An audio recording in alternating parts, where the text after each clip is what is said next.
नमस्कार। आकाशवाणी से विश्व दर्पण के साथ मैं जया भारती।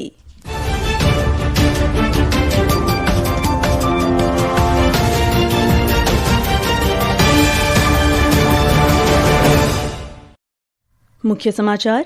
ईरान में सरकार विरोधी प्रदर्शन पर सरकार की हिंसक कार्रवाई के मद्देनजर संयुक्त राष्ट्र सुरक्षा परिषद की आज बैठक। प्रधानमंत्री नरेंद्र मोदी ने कहा, भारत सभी वैश्विक मंचों पर विकासशील और अल्प विकसित देशों के मुद्दों को मजबूती से उठा रहा है। उन्होंने राष्ट्रमंडल देशों के संसद अध्यक्षों और पीठासीन अधिकारियों के सम्मेलन को संबोधित किया। यूरोपीय संघ के नेता एंटोनियो लुइस सांतोस दा कोस्टा और उर्सुला फॉन डेर लायन 77वें गणतंत्र दिवस समारोह में मुख्य अतिथि होंगे। स्पेस एक्स अंतर्राष्ट्रीय अंतरिक्ष स्टेशन से पहली बार चिकित्सा निकासी अभियान में नासा के 4 अंतरिक्ष यात्रियों को सफलतापूर्वक पृथ्वी पर वापस लाया गया। और बैडमिंटन में लक्ष्य सेन इंडिया ओपन टूर्नामेंट के पुरुष सिंगल्स क्वार्टर फाइनल में।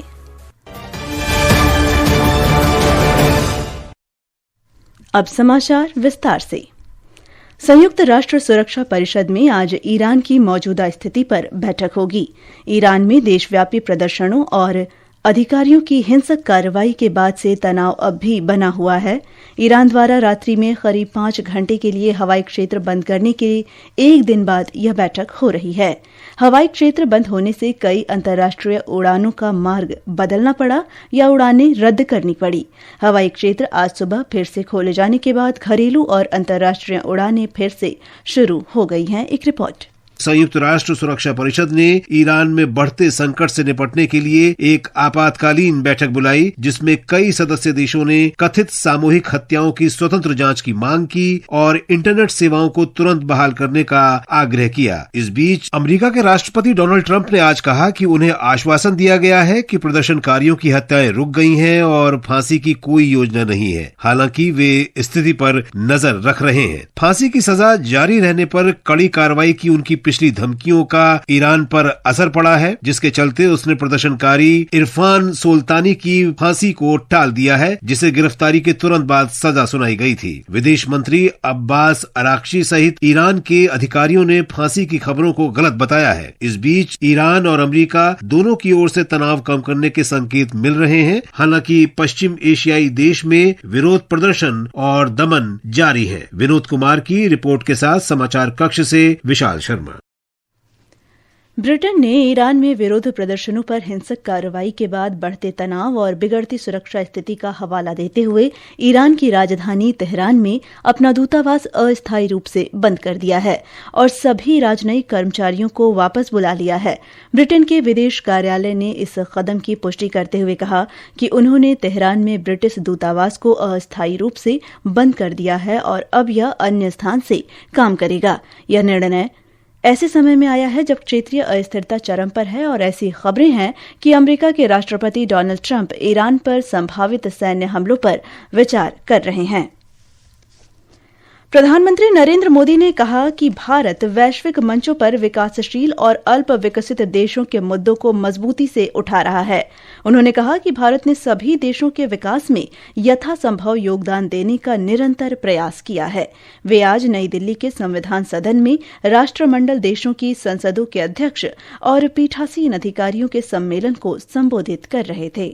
भारत हर ग्लोबल प्लेटफॉर्म पर ग्लोबल साउथ के हितों को पूरी मजबूती से उठा रहा है। भारत का ये लगातार प्रयास है कि हम जो भी इनोवेशन करें उससे पूरे ग्लोबल साउथ को लाभ हो, कॉमनवेल्थ देशों को फायदा हो।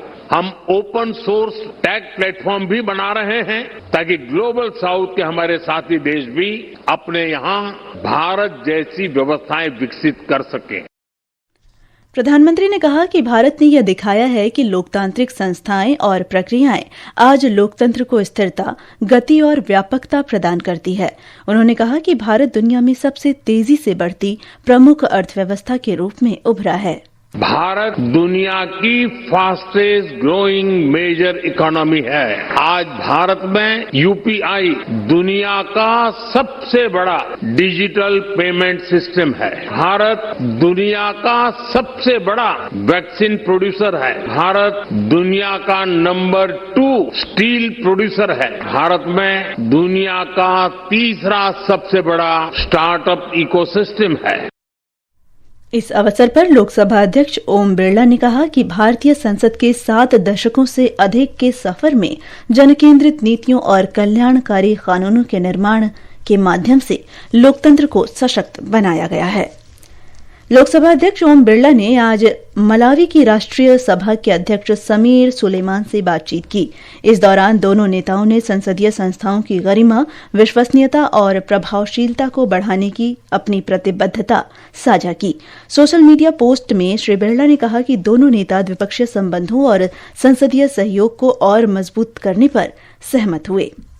भारत में उरुग्वे के राजदूत अल्बर्टो एंटोनियो गुआनी अमरीला ने कहा है कि ग्रीनलैंड पर नियंत्रण पाने की अमेरिका की कोशिश से उत्तरी अटलांटिक संधि संगठन नाटो, यूरोपीय संघ और अंतर्राष्ट्रीय संबंधों में गंभीर समस्याएं पैदा हो सकती हैं। मीडिया से बातचीत में श्री अमरीला ने कहा कि विभिन्न देशों के प्रभाव डालने की अमेरिका की आकांक्षाएं विश्व व्यवस्था को बदल सकती है। 75 देशों के लिए नए अप्रवासी वीजा पर रोक लगाने के अमेरिकी फैसले पर उन्होंने कहा कि उरुग्वे इस निर्णय से सहमत नहीं है क्योंकि वह लोगों की स्वतंत्र आवाजाही में विश्वास रखता है। विश्व दर्पण समाचार आकाशवाणी से प्रसारित किए जा रहे हैं। ताजा समाचार जानने के लिए आप हमारी social media handle x@AIR news Hindi को फॉलो कर सकते हैं। विश्व दर्पण में आपका फिर स्वागत है। यूरोपीय परिषद के अध्यक्ष एंटोनियो लुइस सांतोस दा कोस्टा और यूरोपीय आयोग की अध्यक्ष उर्सुला फॉन डेर लायन 26 जनवरी को कर्तव्य पथ पर 77वें गणतंत्र दिवस समारोह में मुख्य अतिथि होंगे। हमारे संवाददाता ने बताया है कि प्रधानमंत्री नरेंद्र मोदी के निमंत्रण पर दोनों नेता 25 जनवरी से 3 दिन की भारत की राजकीय यात्रा पर रहेंगे। अपनी भारत यात्रा के दौरान दोनों नेता इस महीने की 27 तारीख को 16वें भारत यूरोपीय संघ EU शिखर सम्मेलन की सह अध्यक्षता भी करेंगे। प्रेसिडेंट कोस्टा और president Ursula von der Leyen राष्ट्रपति द्रौपदी मुर्मू से मुलाकात करेंगे और प्रधानमंत्री नरेंद्र मोदी के साथ वार्ता भी करेंगे। भारत EU शिखर सम्मेलन के इतर भारत EU व्यापार मंच के आयोजन की भी संभावना है। विदेश मंत्रालय ने बताया कि भारत और यूरोपीय संघ वर्ष 2004 से रणनीति साझेदार हैं। विदेश मंत्रालय के अनुसार 77वें गणतंत्र दिवस समारोह में मुख्य अतिथि के रूप में यूरोपीय संघ के नेताओं की भागीदारी और 16वें भारत EU शिखर सम्मेलन का आयोजन भारत EU रणनीतिक साझेदारी को और मजबूत करेगा। अनुपम मिश्र के साथ सकलैन अख्तर, आकाशवाणी समाचार, दिल्ली। एलन मस्क की स्पेसएक्स ने आज अंतर्राष्ट्रीय अंतरिक्ष स्टेशन से पहली बार चिकित्सा सहायता के लिए 4 नासा अंतरिक्ष यात्रियों की पृथ्वी पर सफलतापूर्वक वापसी कराई। नासा के अंतरिक्ष यात्री जेना कार्डमैन और माइक फिंके, जापान की राष्ट्रीय अंतरिक्ष एजेंसी की अंतरिक्ष यात्री कीमिया यूई और रूस की राष्ट्रीय अंतरिक्ष एजेंसी की यात्री ओलेग प्लाटोनोव स्पेसएक्स के ड्रैगन कैप्सूल में सवार होकर पृथ्वी पर लौट आए। स्पेसएक्स का ड्रैगन अंतरिक्ष यान कैलिफोर्निया के सैन डिएगो तट के पास सफलतापूर्वक उतारा गया। बांग्लादेश क्रिकेटर्स वेलफेयर एसोसिएशन द्वारा बांग्लादेश क्रिकेट बोर्ड यानी कि BCB के निदेशक और वित्तीय समिति के अध्यक्ष M नजमुल इस्लाम के तत्काल इस्तीफा देने की मांग किए जाने के कारण बांग्लादेश क्रिकेट कल गहरे संकट में चला गया। अगर नजमुल इस्लाम इस्तीफा नहीं देते हैं तो एसोसिएशन ने आज से सभी मैचों के पूर्ण बहिष्कार की धमकी दी है। नेपाल के मगर और थारू समुदायों के लोग मकर संक्रांति त्योहार के अवसर पर अपनी संस्कृति और परंपराओं का जश्न मनाने के लिए काठमांडू घाटी के टुंडी खेल मैदान में बड़ी संख्या में एकत्रित हुए। और नई दिल्ली में इंडिया ओपन बैडमिंटन टूर्नामेंट के पुरुष सिंगल्स में लक्ष्य सेन ने क्वार्टर फाइनल में प्रवेश कर लिया है। प्री क्वार्टर फाइनल में लक्ष्य सेन ने जापान के केंता निशिमोतो को हराया। अंत में मुख्य समाचार एक बार फिर।